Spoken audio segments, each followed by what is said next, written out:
বৈশাখী মেলা, বৈশাখী মেলা, বৈশাখী মেলা। চন্দনাইশ গাছবাড়িয়া স্কুল কলেজ মাঠে এই প্রথমবারের মতো উদযাপন করা হচ্ছে বাঙালির ঐতিহ্যবাহী বৈশাখী মেলা। বৈশাখী মেলা শুরু হবে আগামীকাল 14 এপ্রিল থেকে 19 এপ্রিল পর্যন্ত এই মেলা চলবে।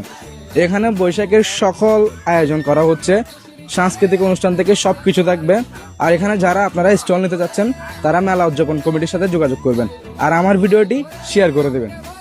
আগামীকাল থেকে টানা 5 দিন গাছবাড়িয়া সরকারি স্কুল কলেজ মাঠে বসবে এক প্রাণবন্ত বৈশাখী মেলা, যা ঘিরে ইতিমধ্যে এলাকার সর্বস্তরের মানুষের মাঝে ছড়িয়ে পড়েছে আনন্দ আর অপেক্ষার উচ্ছ্বাস। এই প্রথমবারের মতো আয়োজনকে ঘিরে মানুষের উৎসবের শেষ নেই। মেলার প্রতিটি কোণে থাকছে বৈচিত্র্য ছোঁয়া, নানান ধরনের স্টল, রুচিসম্মত খাবারের আয়োজন আর পরিবার পরিজনদের নিয়ে আনন্দের অসাধারণ সুযোগ। শিশুদের জন্য থাকছে নাগরদোলনা, ঘোড়ার দোলনা, আরো অনেক আকর্ষণীয় বিনোদন। শুধু তাই নয়, বিশেষভাবে বৈশাখী উপলক্ষে প্রতিদিন থাকছে মনোমুগ্ধকর সাংস্কৃতিক সন্ধ্যা, যেখানে গান, নাচ আর পরিবেশনায় জীবন্ত হয়ে উঠবে বাঙালির ঐতিহ্য।